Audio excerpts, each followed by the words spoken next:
Hello friends, welcome to my little vampire den. I wanted this video to be super chill, casual, chatty.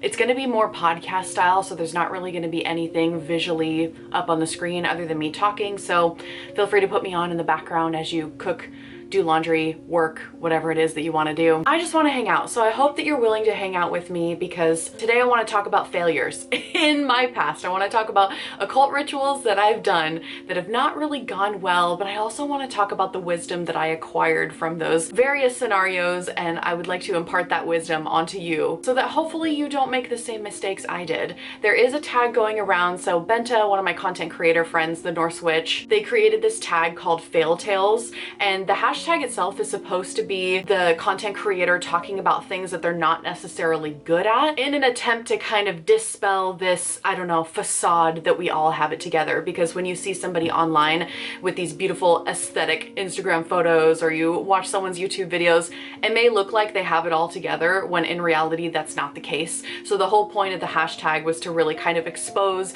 our flaws a little bit and to talk about how things aren't always perfect. We're not always good at everything. But I wanted to take this hashtag in a little bit of a different direction. So Benta, I hope that you're okay with that.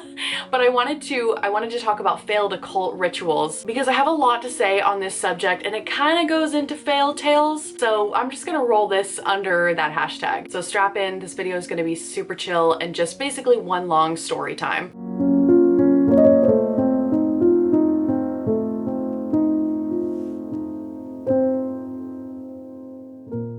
Before I get into these fails, I have to share some personal big news. If you have me on Instagram, you already know this, but I got my teeth fixed. Okay, I've been a gutter witch for so long. I don't know if y'all have ever noticed, but in my previous videos, I have 3 chipped teeth that I've been meaning to get fixed by the dentist for like 4 years now, and I finally went in and got them fixed. So now at least my chipped gutter witch teeth are no longer a thing, so I'm very happy that my new skin shredders are very happy about that. I really wanted to get fangs, and I almost asked the dentist to put like baby little fangs on me, but I don't know how the medical field, like the professional medical field, would take me applying for jobs after graduation with fangs. So one little vampy girl can hope, you know? Let's go all the way back in time to the second spell I ever cast, and this is going to be broken up into 4 major lessons that I've learned along my journey, and I'm sure if I sat down and thought of more, there would be plenty more fails and mistakes that I made along the way, but these are the kind of the 4 main ones that really stuck out to me. So the very first one was a love spell that I attempted to cast when I was maybe 13 years old or something like that. I probably got it out of a 90s teen witch book. I don't even remember. The very first spell that I cast though was this spell to get rid of either a zit or a pimple because I was a preteen and I was just starting to break out and I wanted to get rid of something. And still to this day, I can remember the rhyme. I can remember the spell so clearly, and that was the first time that I noticed that magic worked. So what you do, I just have to share this really quick before I get into the love spell. But I think this might have been from a Silver Raven Wolf book, who knows? But anyways, the rhyme goes, owie fix, you're the fairy that I pick, bring the healing, come right quick. Why do I remember that? I have no idea. But you take some sort of like face wash or something, and in the shower you can like rub it in a circular motion and chant your little chant, and you can do it like 3 times and then say so mote it be afterwards. And this is it was like horrible. It was horrible, and then the very next morning I woke up and it was gone. And that to me as a preteen, I was like, well, magic's real because I just made this zit disappear when I know the cycles of my face, okay? It should not have disappeared by the very next morning. Anyways, so that was the first spell I ever cast. The second spell that I cast though was the love spell, and that's kind of where I started my journey of learning lessons through magic. So I don't remember what I did exactly. I think you write the person's name on a piece of paper 3 times, and then you like turn it, you write your name across it, I don't remember, and then you burn it. And there were multiple mistakes made in the process of this love spell and multiple lessons learned. First and foremost, when I had taken the piece of paper to burn it, I was not burning it in a fire safe dish. This is not the lesson, by the way. This is just a little side quest. But I was not practicing fire safety, and and the container actually exploded. I was doing this on my bedroom floor. It exploded, the carpet caught fire and literally went up in flames. I freaked out. I tried to cover the flames and put it out with my bedspread blanket. The whole room was filled with smoke and I could hear my mom walking down the hallway towards my bedroom. And I went, oh no, I'm in trouble, because I didn't want to tell her I was practicing witchcraft. She would have not accepted that at the time. So what did I do? It was like 6 or 7 p.m. at night. I crawled in bed and pretended I was asleep. So I immediately crawled in bed, put the covers over my face, turned the lights off, and my mom came into this super smoky room, and me laying under the covers in my bed, she thought I was smoking pot. So I got in so much trouble, and I didn't want to tell her, no mom, I'm not smoking pot. I literally just cast a love spell on somebody. I don't even know where to get weed because it was not legal in my state at the time, and I was like, what, 13? So the whole thing was horrific. The whole experience was horrific, but that's not the bad part. The bad part is that the love spell backfired, and I ended up becoming so obsessed with this poor innocent boy who probably just wanted to be left alone. And the love spell didn't work because I ended up loving him quadruple times the amount that I originally did, and he still didn't notice me. He never noticed me. He never said hi. I don't even, honestly, now I don't even remember his name. But at the time it turned into an obsession. And so that was my first spell that backfired, and it was a pretty bad experience because I was obsessed with this boy for quite some time, and that spell did nothing but to make my feelings more intense, and it did nothing to change his emotions. And over the years I've had a lot of thought about this. Was it just because I did the spell wrong and the container exploded and I actually caught my carpet on fire? Like, if I had done the spell properly, would it have still backfired the way it did? And let me just say this, I would never ever judge somebody else for casting a love spell. You do whatever you want, your own magical practice, but I do personally believe that everyone has their own will. And when you're trying to do domination magic, which I consider love spells like that to be domination magic, because you are trying to dominate them, to exert your will and what you want them to do over the power of their will and what they actually want to do. So you're attempting to dominate their free will. And oftentimes that does not work out. So if somebody immediately comes into the witchcraft or occult community wanting a love spell because they want to force someone else to love them, first of all, there's a whole ethical component to that.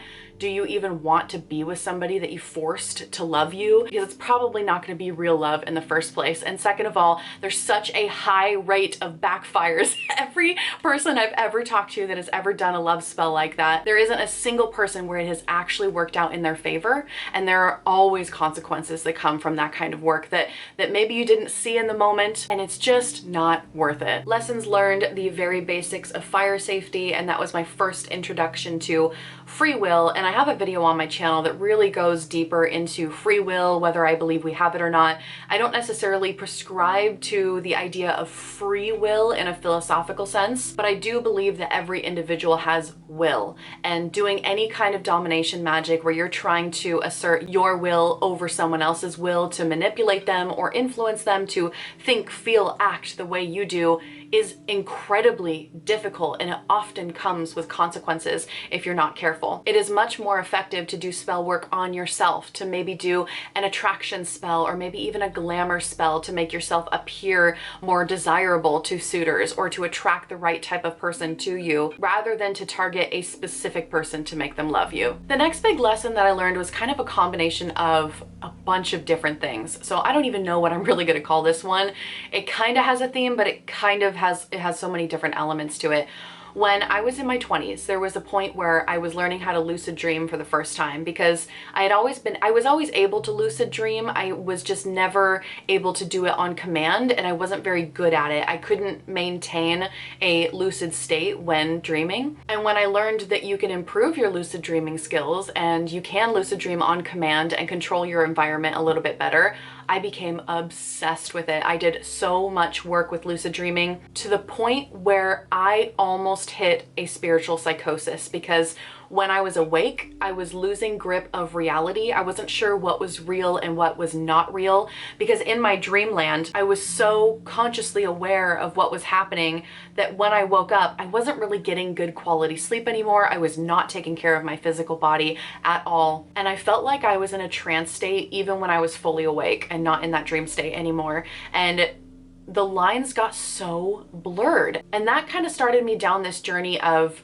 really assessing my obsession with the occult, with trance states, with magic and mysticism, because I do tend to be a person that's, I do have an addictive personality. I am a very obsessive person, and when I like something, I lock onto it, and that is it. So the lesson that I really learned here was really about balance and becoming a lot more holistic with your mind, body, and spirit. And I don't know if I necessarily subscribe to spirit or soul, or I have a really complicated perspective on that. But regardless of that, I do think it's important to not only immerse yourself in the spiritual realm and really try to be the most enlightened version that you can be, working on creating this feeling of sacredness in your life and connection to either divinity or the earth or other people around you, whatever it is that you personally believe in. I do think it's important to have some sort of spiritual component in your life, because it can be really this wonderful guiding force, but to not let that take you away into obsession.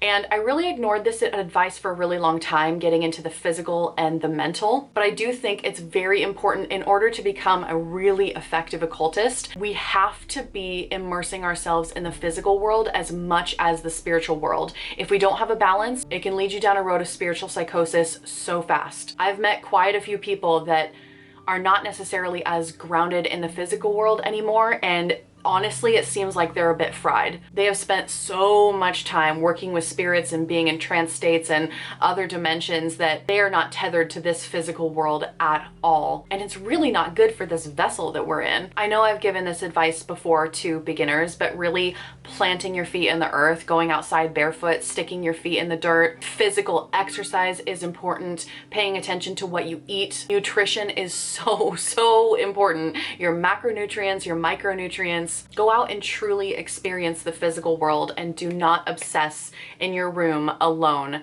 doing magic. That is something that is one of the biggest mistakes that I did. I think this is also why witches naturally gravitate towards healing themselves mentally through like shadow work or other therapeutic methods, because you need to be sound body, sound mind, sound spirit. The three really need to be in balance with each other. And one thing I wanted to talk about that kinda has to do with this, kinda not really. It's just something that I wanted to bring up that I thought was interesting. I recently did a collaboration with Mavius Lynn, and I talked about this on her channel. I talked about how I used to be a very emotional person. It was part of my childhood trauma. I was never really taught how to regulate my emotions properly. So I was a very emotional person, and it really erupted in my 20s. I was all over the place trying to go through therapy, trying to better myself. And what's interesting is that when I was more emotional and unhealthy mentally, I was able to see spirits so much easier. And okay, I need to elaborate on this because this doesn't really make sense, but here's my theory, and you can take it if you want or not.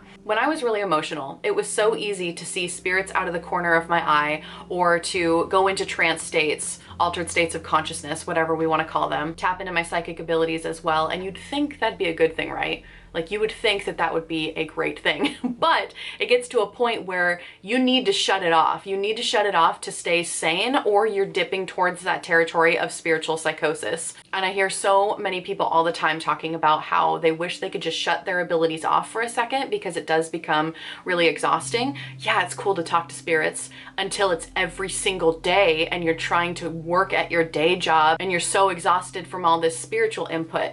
And I thought about this for a while. Why was it so easy for me to see spirits and to experience trance states a lot easier when I was emotional, versus now I consider myself significantly more healed than I used to be, and I don't really find that I'm that emotional of a person anymore. I'm pretty middle of the road now compared to what I used to be, at least. But now it is a lot more effort to really see these spirits and to enter altered states of consciousness. Of course, I've been meditating for years and I can hit an altered state of consciousness if I want, but I don't really have spirits just kind of popping up as much anymore. It will happen here and there for sure, but it's not nearly as out of control as it used to be. And I explored that a little bit. Okay, what is the difference here? Because when I was really emotional, I could barely control my psychic abilities. And now that I'm a little bit more rational minded, it seems that they're more turned off than on, and I actually have to work to turn them on. And here's my theory. When you are more emotional, I'm not going to go into all the sciencey terms, but when your emotional brain is turned on, it really does kind of turn off the prefrontal cortex, the decision-making center, the rational mind. So the emotional mind and the rational mind do not really work together. When someone is extremely emotional, it's hard for them to think critically, and it's hard for them to be a rational person because it quite literally shuts the rational mind off. That's why it doesn't work when you just tell someone, oh, calm down, just calm down. That doesn't work because we can't intellectualize our way through our emotions sometimes. And the emotional brain is a lot more of a primitive structure. I'm gonna say that really loosely because I'm not trying to get all like brain sciencey here, but it's a lot more primitive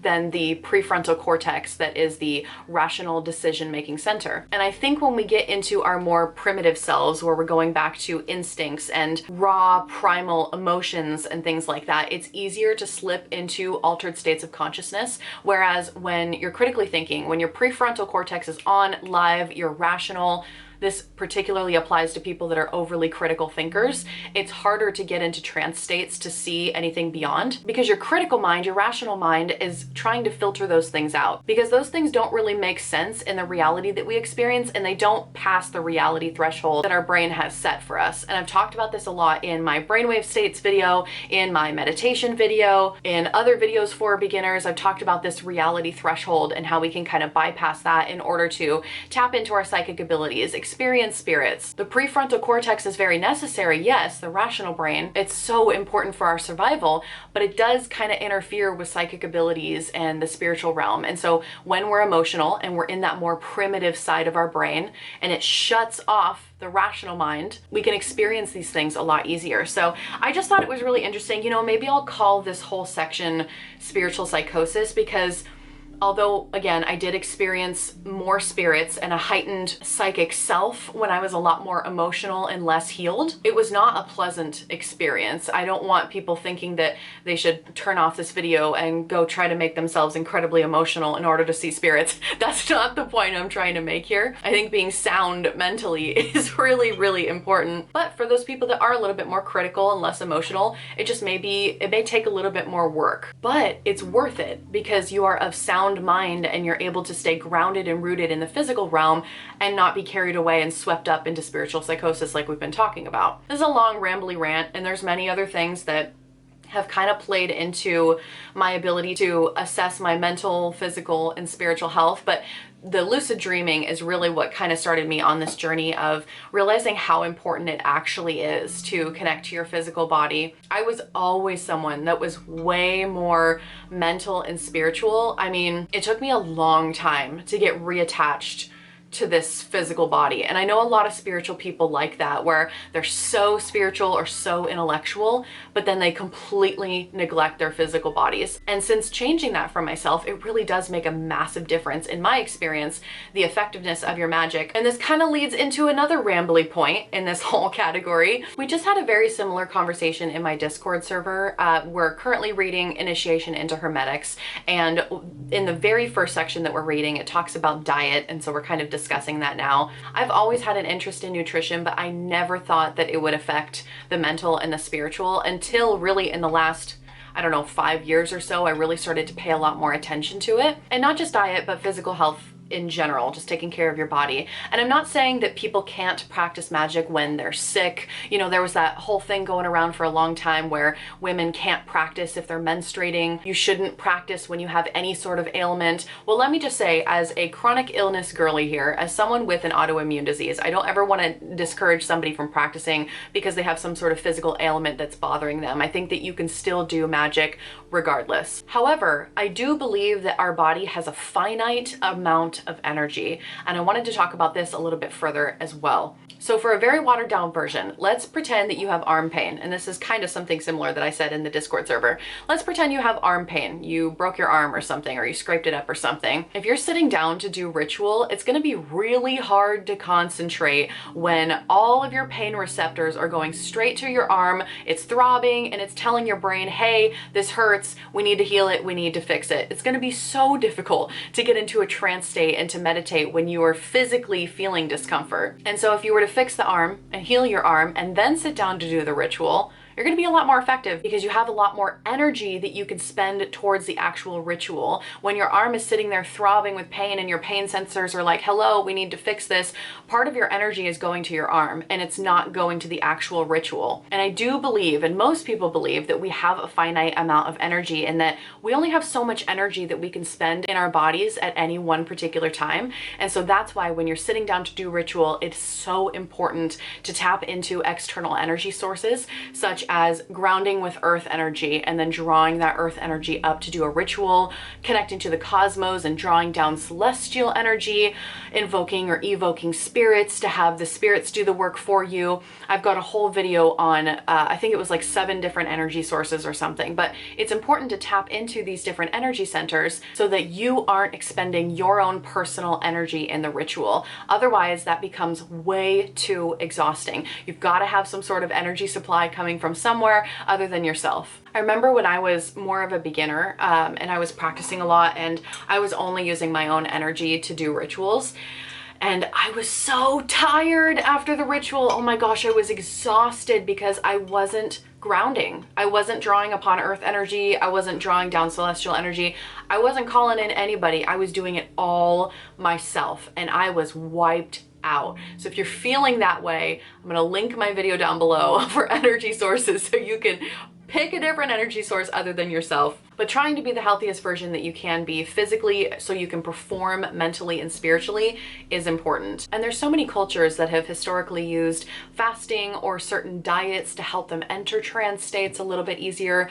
I know for me personally, I do intermittent fasting, and if I'm gonna do trance work, I usually like to do it first thing in the morning before I've eaten because my stomach is empty, I feel a lot lighter, and that's something that we were talking about in the Discord server as well. A lot of people after eating, especially eating heavy carbs, I mean, you feel sluggish, lethargic, you feel like weighed down, and it's so much harder to do a ritual on a full stomach than it is to do it on an empty stomach. And if you read any super old occult books, it'll talk about fasting. Fasting is something that's spiritually important in a lot of different traditions, and it can also be seen not just as a way to enter the ritual space with a clear mind, but also as a way to really bring in the idea of sacrifice. I do think it's important to pay attention to our diet and what we're putting into our bodies. And again, that's something that I ignored for such a long time. And it took quite a bit for me to see the impact on my own magical practice. The next lesson that I wanted to talk about is when I first started working with Thoth for the first time.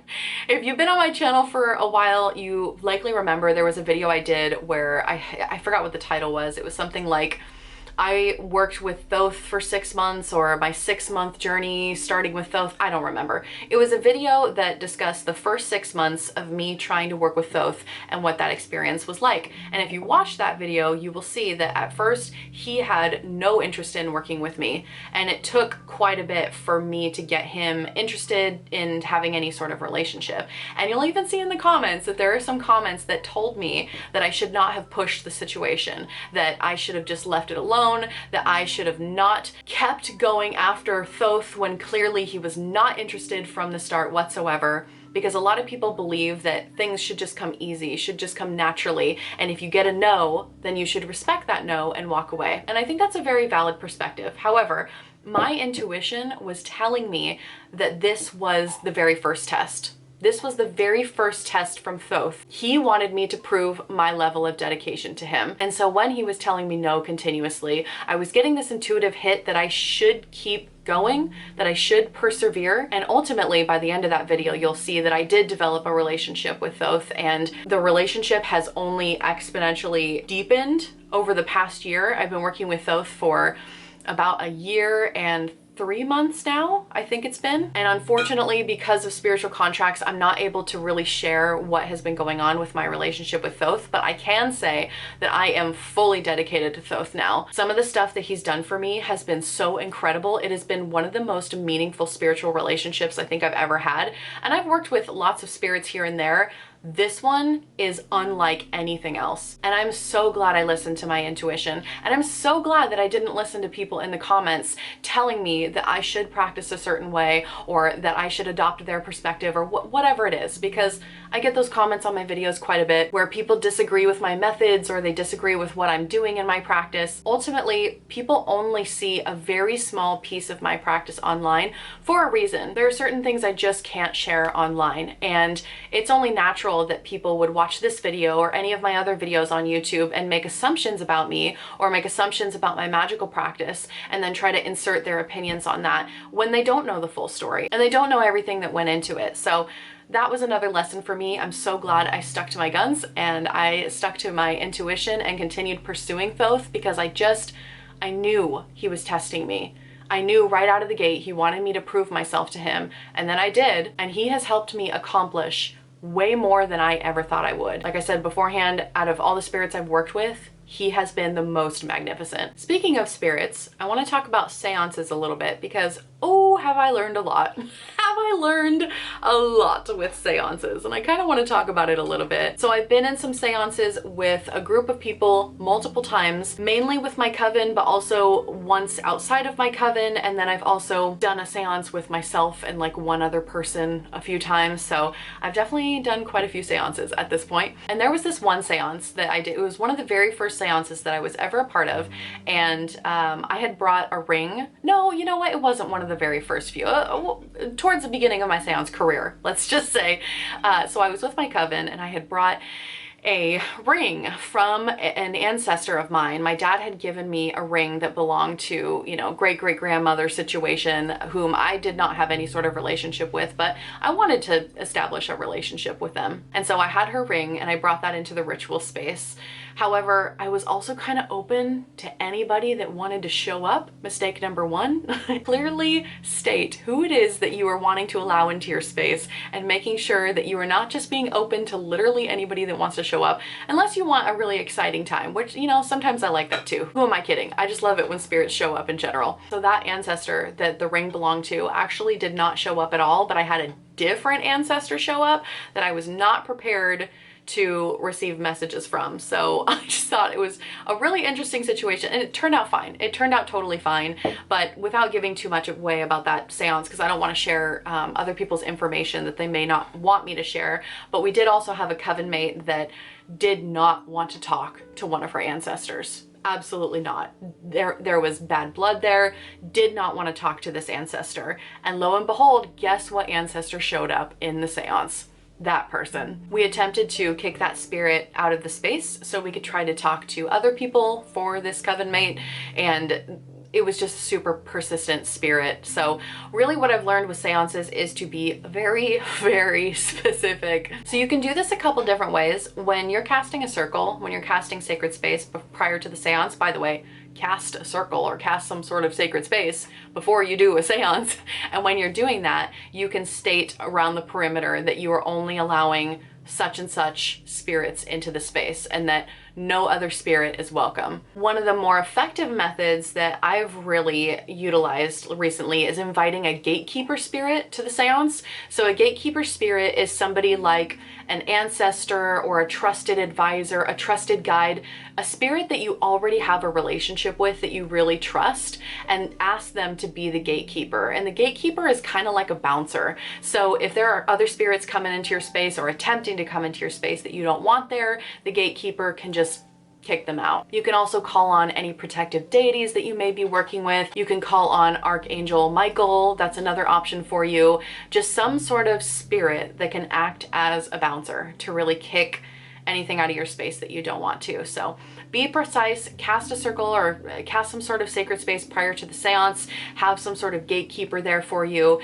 and then proceed with whatever it is that you're doing. So that was a lesson learned for me. Although a lot of times when I'm alone, I don't necessarily do like a formal sacred space casting. And sometimes I do just want to talk to whatever spirit wants to show up because I'm fascinated by the spirit realm and I'm open. I am so open to having a little chat with anybody that wants to come by. Again, not everybody's like that. that. I respect that. So those were just some of the failures or the lessons, the wisdom that I've acquired. I know, again, if I sat down and made a really big long list, I'm sure there'd be many more fails to add to the list, but I hope you enjoyed this video. I really just wanted a casual tea time with you all. I feel like I've been doing so many collaborations recently. I haven't really just gotten some time to sit in front of the camera myself and have some quality time with you all. So I feel like I'm getting to do that today, which is really nice. Hope you all have a beautiful evening. I'll see you all soon.